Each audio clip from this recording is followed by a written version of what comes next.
Listen, this is not going to be a video defending Taylor Swift. She's a billionaire. I'm sure she has a legal team that gets paid to defend her. I do, however, like to see as many sides of an argument as possible, even though we live in the age of extremes. Extreme takes tend to get the most attention than those that are nuanced, or quote-unquote lukewarm.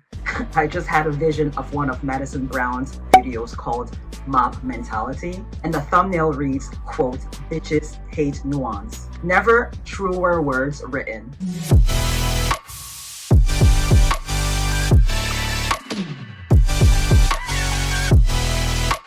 Whenever I'm reviewing an album, I watch as many interviews as I can find of the artist discussing the project. I did react to the album the night it was released.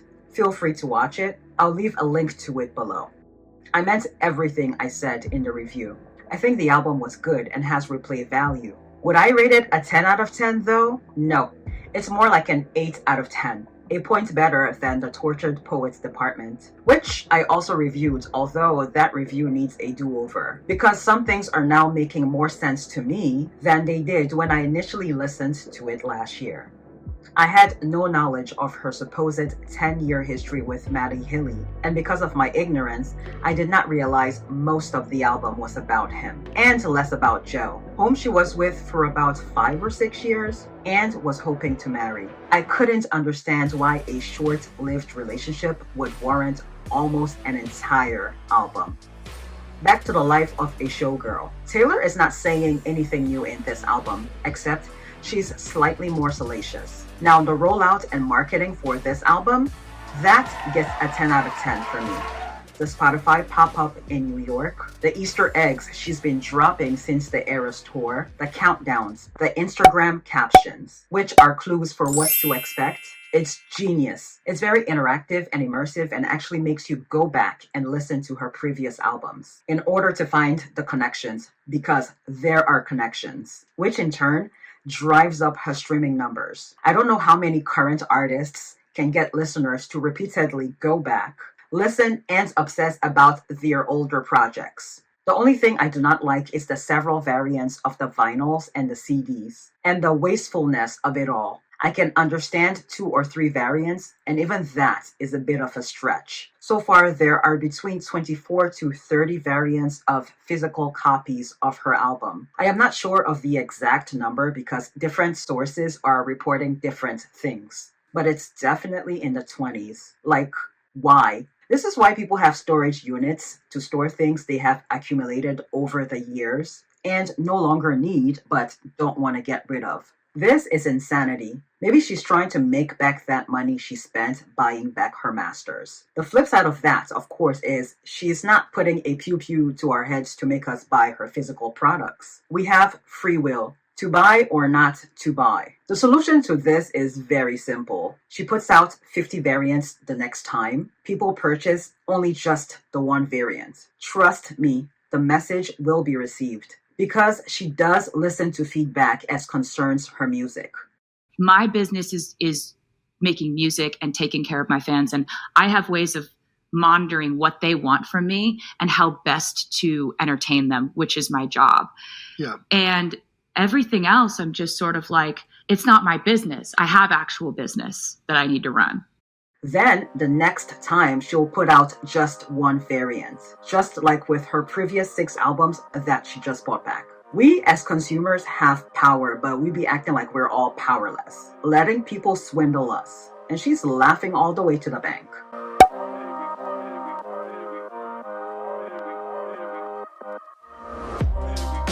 Now, with this video you're watching, this is a bit of a deep dive after re-listening to the album with the lyrics this time and watching interviews in which Taylor discusses the album.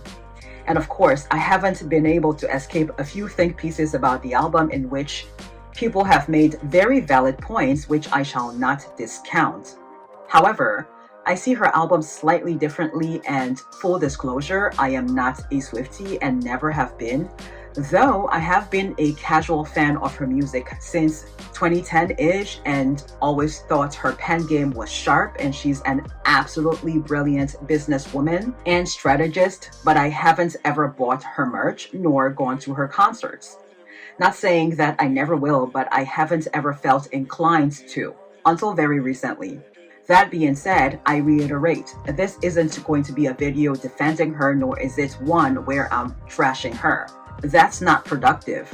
I am discussing the music, which obviously tends to include her relationships, romantic or otherwise. So, without further ado, let's get into this. But first, what's up, beautiful people, and welcome back to my channel. My name is Yaira, better known as simply Yaya.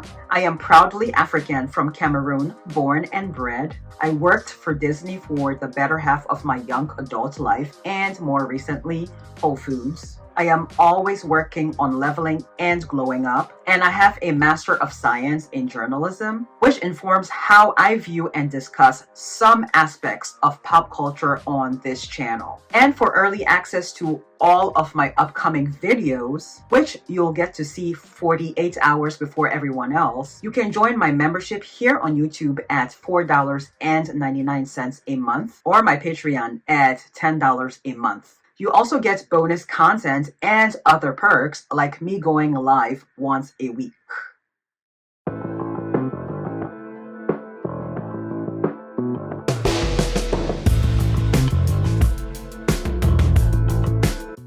The Fate of Ophelia.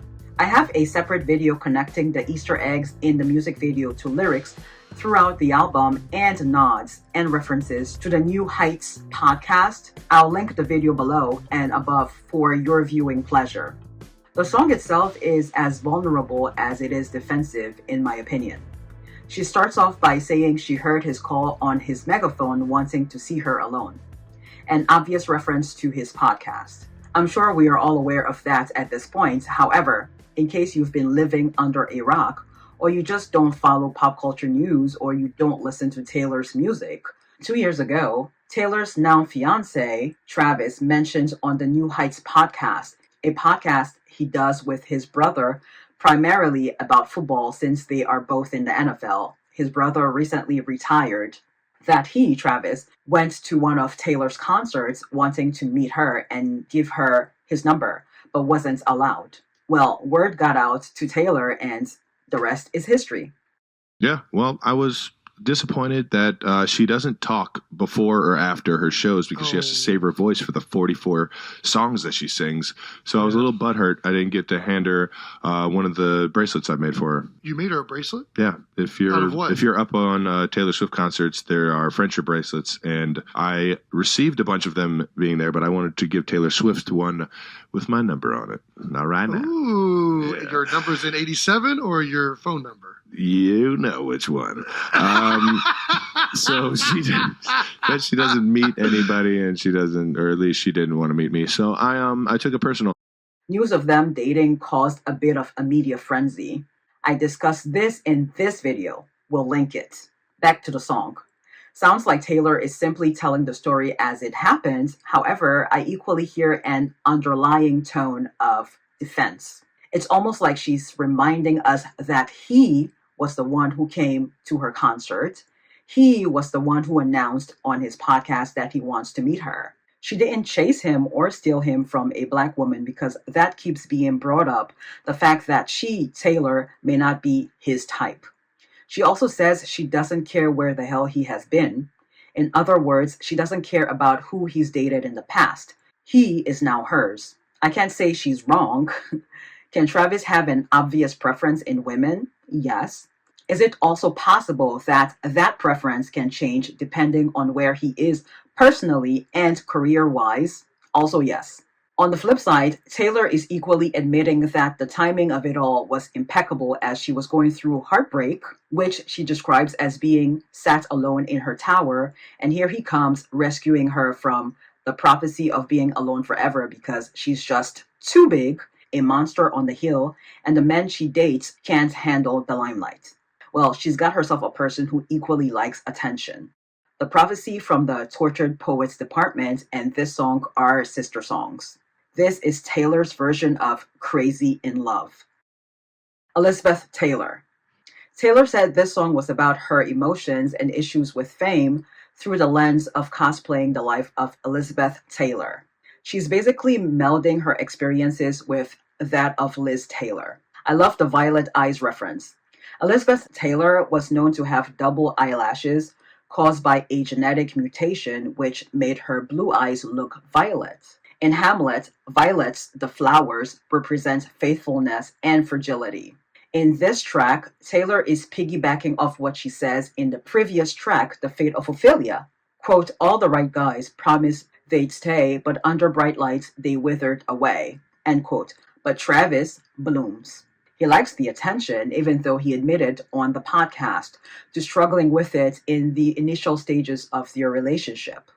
And it took me a little while to be a pro about it, I think. And there's still some like wacko theories from the beginning that I was very like, oh no, like how is she handling this? I don't like the last thing I wanted to do is screw this up. I heard somewhere that Travis had said he wanted to be as famous as The Rock. I don't know how true that rumor is, but Travis has gotten his wish. He was famous in his own right as a football player, but people like myself who don't follow football did not know who he was until Taylor. I certainly didn't. Opalite. This one was about creating your own happiness, your own sunshine, because opalite doesn't occur naturally. It is a man-made gemstone, unlike opal, which is Travis's birthstone. It's mine as well. I'm a Libra. Ironically, a song that is supposed to be a happy one is one of a few on the album that has been deemed controversial. I'll link a few videos below that explain why some say the song is in poor taste. But the short of it is that the song sounds like she, Taylor, is punching down on Travis's most recent ex, who, by the way, is Black, and has been allegedly subjected to bullying and harassment by some Swifties since Taylor started dating her ex. The internet has its pros and cons. One of the cons is that it creates drama. When Taylor started dating Travis, the internet was pitting Taylor and Kayla, that's Travis's ex, against each other. And that's unfair to both women. They are not the same. And while the internet was pitting them against each other, I don't remember Taylor ever saying a peep about it, nor Travis. The argument was that Taylor should have called off the dogs, told her fans to stop bullying Kayla. Why would she, though? Taylor is a businesswoman first, and that would be terrible PR to be getting involved in internet mess at this point in her career if it doesn't benefit her financially. Secondly, the man pursued her, as she has reiterated in track 1 of this album and in the New Heights podcast. Thirdly, people kept calling her, Taylor, the less desirable but convenient and safe option, to put it politely. When Taylor and Travis got together, a lot of people, specifically people in the Black community, were saying how Kayla was more attractive than Taylor. Then Taylor Swift gets to the game. They keep the camera on her the entire fucking game. Boy, is that white woman annoying. She's annoying to watch for me. She's too long and linky. You know how, like, when the fucking, what was the name of the old slinky toy that you just throw in and it goes to the bottom and it comes back? Remember when he used to lose control of it? That's what she looked like. In other words, Travis isn't really into her. He's into her pockets and her clout.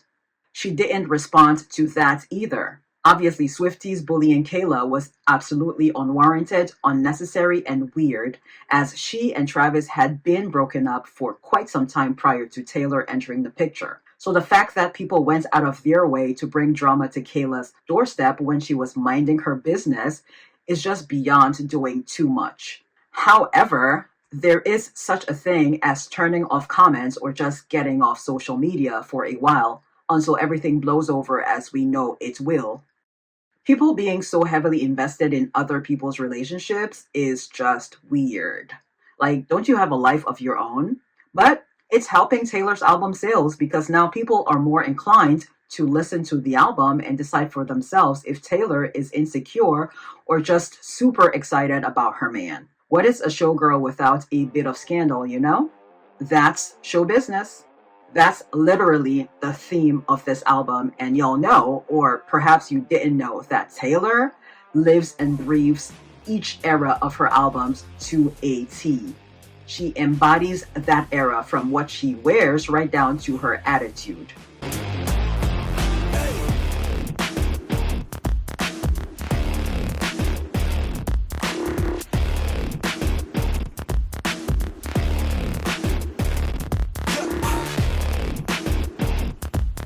That being said, the whole second verse sounds like something a dude would tell his new girlfriend to prop himself up and make the ex look bad. So that definitely has me side-eyeing Travis. That and a couple of things he mentions on that podcast with her definitely caused me to raise an eyebrow, but that's none of my business. And Taylor's a shrewd businesswoman, always 13 steps ahead. I'm sure she has a prenup, and it's ironclad. The song slightly reminds me of One More Time by Daft Punk.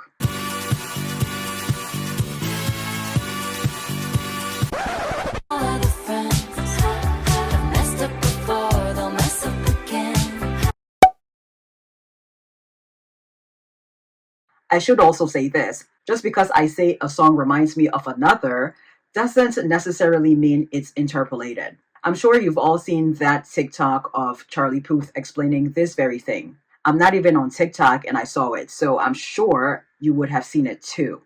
As a side note, I can't help but draw a parallel between Taylor and Kayla. Kayla and Travis seem to have been together for about 5 years, which obviously didn't end in marriage. Taylor and Joe seem to have been together for about 5 to 6 years. All that time wasted. Both ladies have a bit more in common and should be given grace. Why can't things be as simple as the Regency era where a man sees a woman and immediately is like, "You stopped my heart. My affections and wishes have not changed. But one word from you will silence me forever. If, however, your feelings have changed, I would have to tell you, you have bewitched me, body and soul, and I love you, and never wish to be parted from you from this day on." and they get married in less than 2 months. These 5-year-long courtships or dating are unnecessary at a certain age. You either want to be with the person or you don't. It shouldn't take anyone that long to figure that out. Father figure. This sounds like it's inspired by The Godfather, the whole sleeping with the fish reference.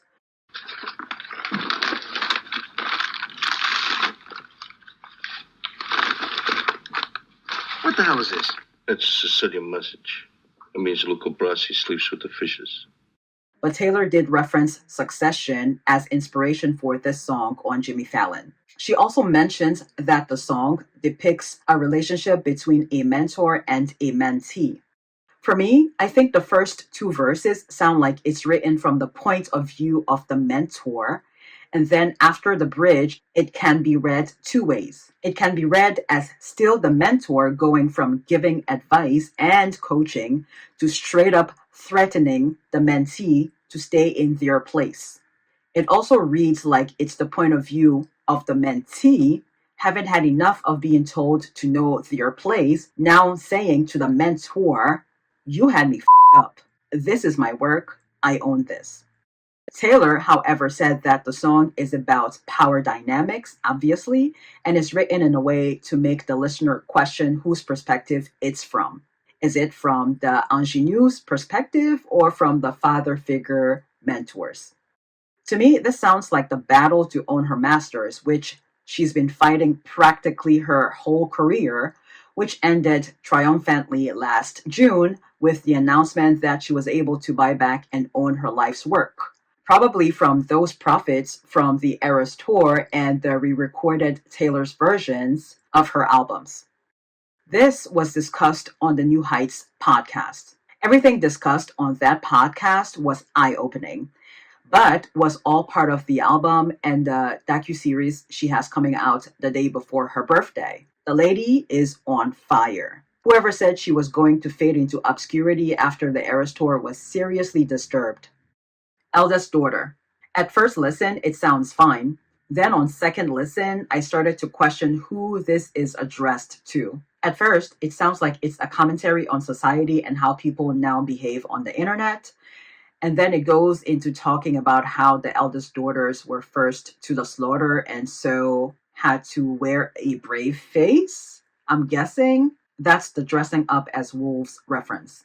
Aside from the fact that it's customary for artists to do a ton of press in order to promote their albums these days, especially in the age of the internet, when people lose interest quickly because of their very short attention spans, I have a strong feeling that Taylor, in addition to doing a press tour because it's customary and maybe because the Swifties were asking for it, she may also have been aware that the album could be potentially controversial. Just my opinion.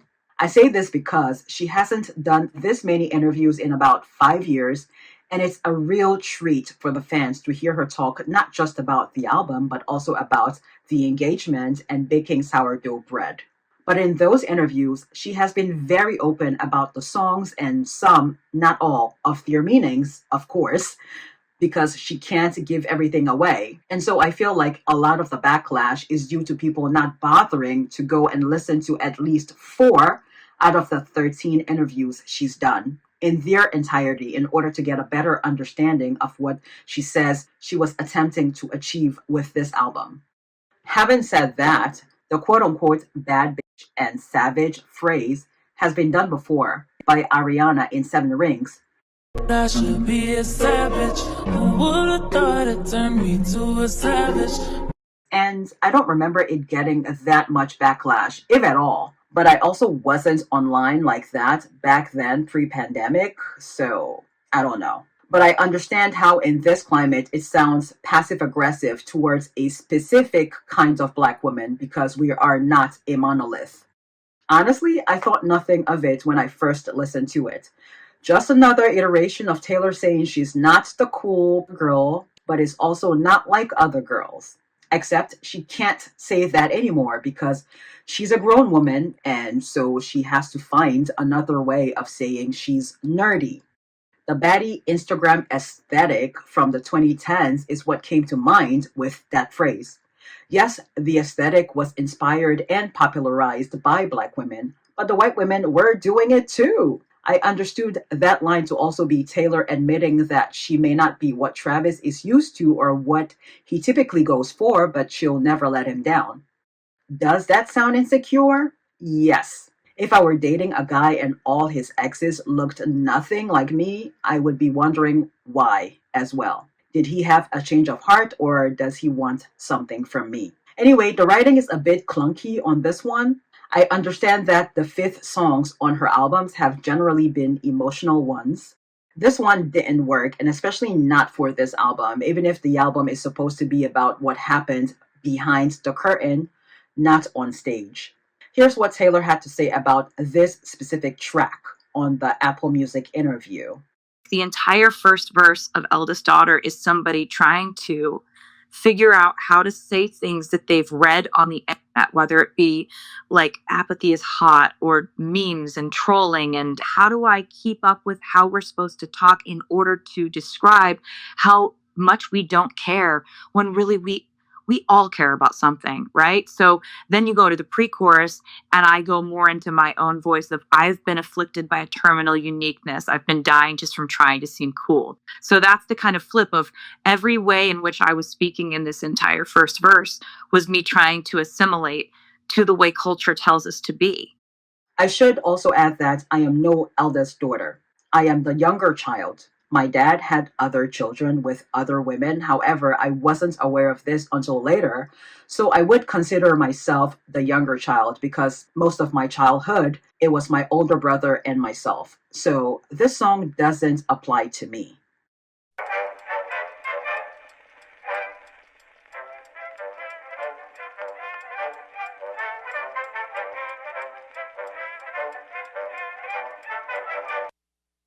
Ruin the Friendship. I assumed this one was referencing an early 2000s rom-com where one of the leads or love interests dies. The 50 Cent reference was the giveaway that the setting was early 2000s since his music was popular then. Well, now I realize this was a personal story. Yesterday, I sang at the funeral of one of my best friends. And he was 21, and I used to play my songs for him first. So I would like to thank Jeff Lang. Kudos to her for keeping her friend's memory alive, although this song equally doesn't feel very showgirl and probably should have been the 5th song. The way she sings the verses reminds me of the guitar chords of the beginning of Can't Stop by the Red Hot Chili Peppers.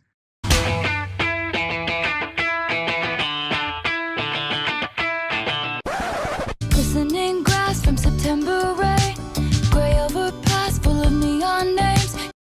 Side note, the fact that she name dropped 50 Cent and he acknowledged the shout out in a post. The shout out is the shout out, but what she was making reference to is the period that no one was more prominent in music at that point.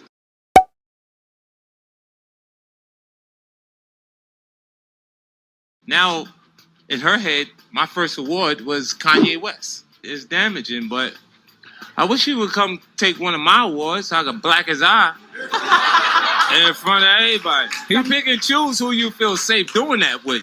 Reminds me of his song with The Game called Hate It or Love It. And the lyrics, hate it or love it, the underdog's on top, and I'm gonna shine, homie, until my heart stop. Go ahead, envy me, I'm rap's MVP, and I ain't going nowhere, so you can get to know me.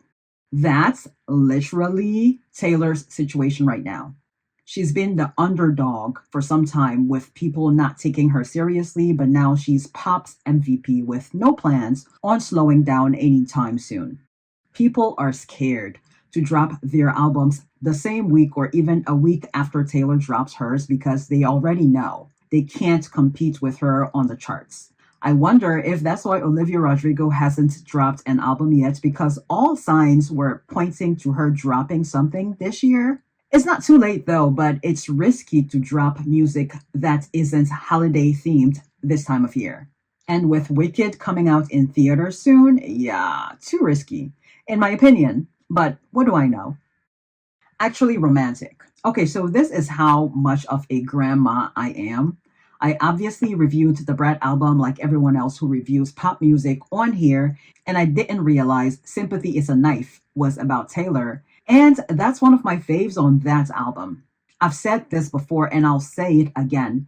I'm usually generally aware of what happens in the pop world, but I don't keep up or follow it too closely. I have my own shit to sort out.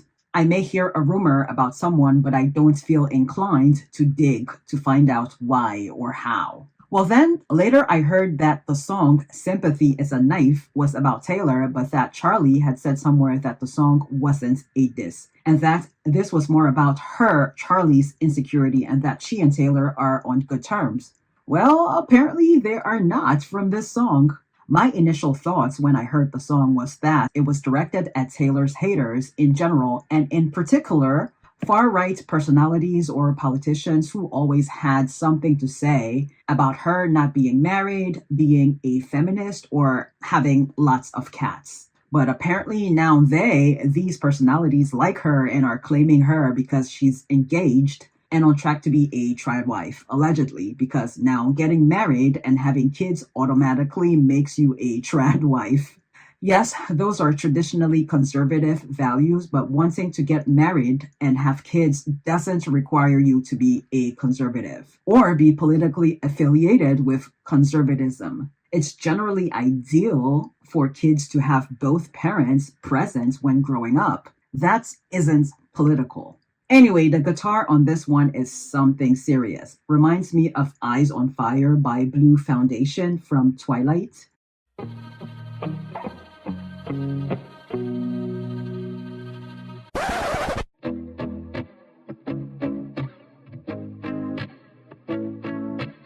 What if the plot twist is that Charlie was given a heads up by Taylor's team or Taylor herself about the song, and we are over here just eating it up thinking they are actually beefing? Who is the fool now? Assuming this truly is a diss at Charlie, and I'm not taking any sides because I like both of their music and I don't know them, so I don't really care. But is Taylor not allowed to clap back when she deems something someone says about her as disrespectful? Again, the argument is that Taylor is the bigger or more popular artist. She's a billionaire and she's punching down, and that she's always playing the victim. That argument is a bit of an insult to Charlie because though people claim that she's not quite as huge as Taylor, Charlie totally owned Last Summer, and her fans, I would argue, that they are just as loyal as the Swifties. So that then means that Taylor and Charlie are equals. My other question, which is rhetorical, is that so Taylor can be the punching bag for other people and she's just supposed to lay down and tolerate it and not respond? Is that the argument? She addressed this very thing in Mad Woman on Folklore about how whenever a woman defends or speaks up for herself, it is always seen as an offense. Never mind that whatever was said about her or directed towards her was offensive. Oftentimes when we, in our enlightened state and our emboldened state now, respond to bad male behavior or somebody just doing something that was absolutely out of line, and we respond, that response is treated like the offense itself. Yeah. Wish list. I do not like talking about people's bodies because I've been on the receiving end of that and it's not pleasant. But since those are the lyrics, we have to go there. People are saying that the first couple of lines of the song were shots at Kim or just the Kar-Jenners in general. Yeah, Kim and Chloe, for that matter, haven't had a fat ass since 2022 because it looks like they took out your BBLs because apparently heroin chic is back, with most people with money seeming to be on Ozempic. Unpopular opinion, as much as I love dogs and I would like a dog or two in the future, those dogs wouldn't be my kids because they aren't kids. They are pets. So Taylor said what I've been thinking with that line about the 3 dogs that they call their kids. She owns 3 cats though, so she's one to talk. This song was another controversial one too, apparently. People didn't like her saying she wants to have kids and the whole block looking like Travis. Newsflash, they are both white. Their kids are going to be white if she does, in fact, end up having kids. People are also acting like getting married and having kids makes her less of a feminist, although I am using the word feminist loosely as relates to Taylor. Music and art in general really is a mirror because the things that people are upset about, while some of it may be valid, I didn't see it as offensive. People are really out here twisting themselves into pretzels to cancel her or make her the villain. Meanwhile, she's already admitted in Anti-Hero that she's the problem. I try to enjoy pop with caution and not take everything the artist says so personally or literally. Again, that's show business for you. It's cutthroat. Don't hate the player, hate the game. Separate the art from the artist unless the artist unalives or physically harms someone. That's where I draw the line. This is another song I don't think belongs on this album. Wood.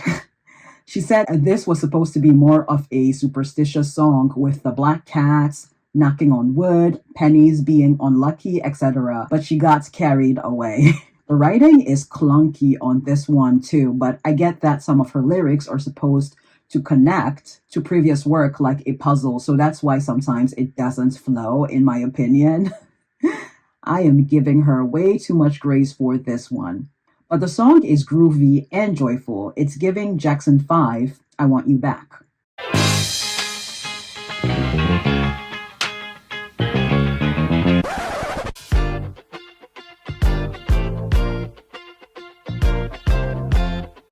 It is a bit cringy, I'll admit. She has other sexy songs that are nicely done, like So It Goes, Dress, I Don't Want to Live Forever with Zane, and Guilty as Sin.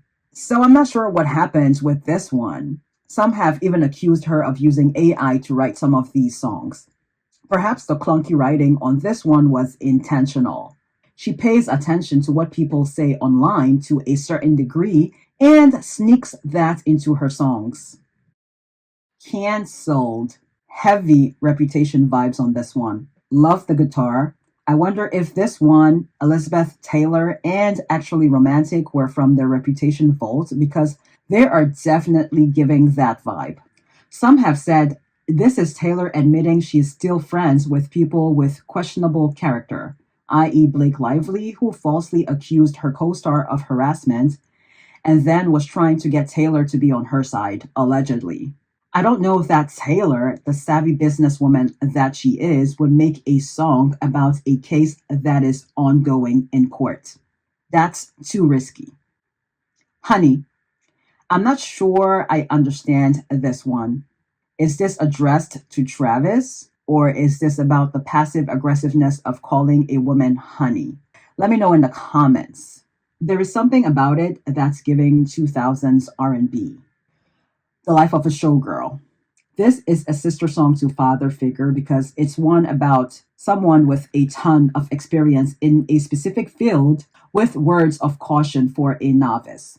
This just might be my favorite on the album, even though all the songs are enjoyable. This one made me tear up for some reason. It must be that nostalgia. The moment I heard this, my millennial senses started to tingle. It's very reminiscent of Jordan Sparks' No Air and Rihanna's Cheers, though people have said it sounds like the Jonas Brothers' Cool.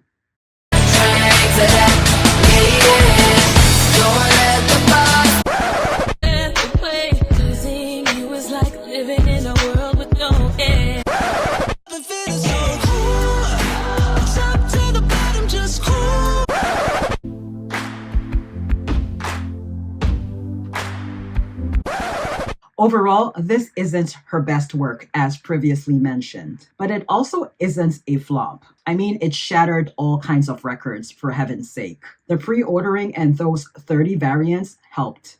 The only thing is, if I had to cut songs from the album, Eldest Daughter and Wishlist would have to go. They don't fit.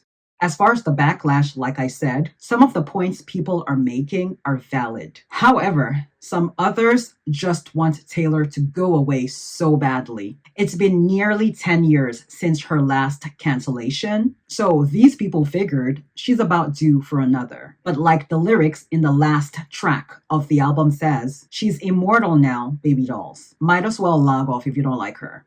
And for those who claim they are no longer Swifties and make it a point to broadcast it via TikToks or YouTube videos, very much giving the blue friendship bracelets from last November, where some white women were wanting to make and wear blue friendship bracelets to signal that they had voted for Harris and were wanting Black women to sign off on it.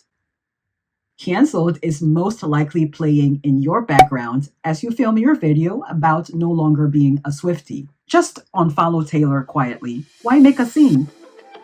I genuinely hope you enjoyed this, and please remember to keep it civil in the comments. And watch this video next.